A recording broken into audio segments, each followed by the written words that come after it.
وَاعْلَمُوا أَنَّمَا غَنِمْتُم مِّن شَيْءٍ فَأَنَّ لِلَّهِ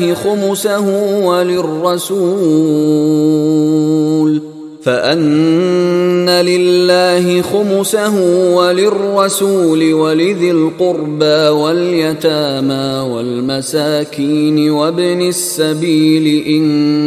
كُنتُمْ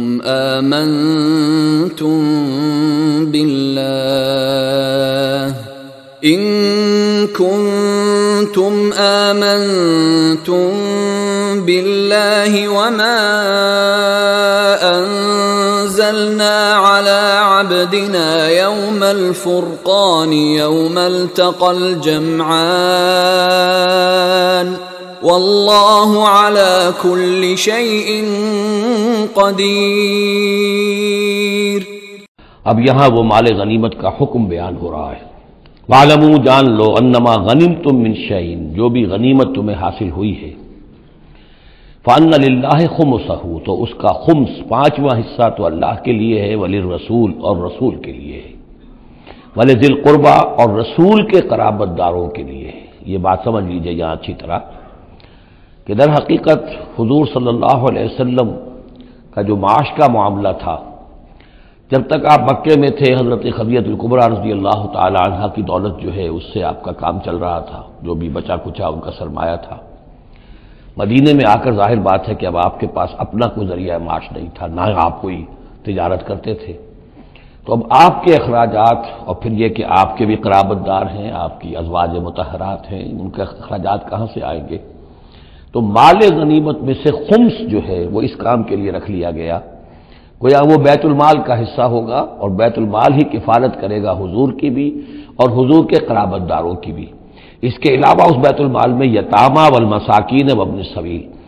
اس میں حصہ ہوگا یتیموں کے لیے بھی اور مساکین اور محتاجوں کے لیے بھی اور مسافروں کے لیے بھی۔ یہ گویا کہ پانچواں حصہ مال غنیمت کا تو ہو گیا، سرکار سمجھ لیجیے سرکاری ہو گیا، لیکن اس سرکار میں سب سے بڑا خرچ جو ہے وہ در حقیقت محمد رسول اللہ صلی اللہ علیہ وسلم کے ذاتی، آپ کے اخراجات، آپ کے ازواج مطہرات کا دار نفقہ، آپ کے قرابت داروں کا ذوی القربہ، جس میں آپ کو بھی تو ظاہر بات ہے کہ کچھ نہ کچھ صلہ رحمی آپ فرماتے تھے،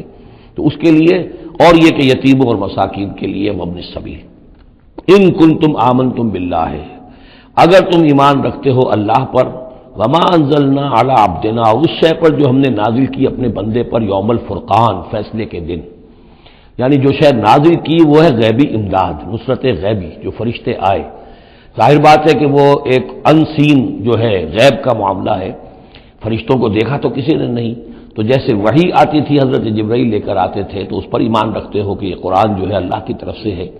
ایسے ہی تمہیں یقین ہونا چاہیے کہ اللہ تعالیٰ نے اپنا وہ وعدہ پورا فرمایا اور اللہ تعالیٰ نے فرشتے بھیجے۔ تو اگر تمہیں وہ یقین ہے تو پھر تم اس حکم کو پورے طور پر یوں سمجھیے کہ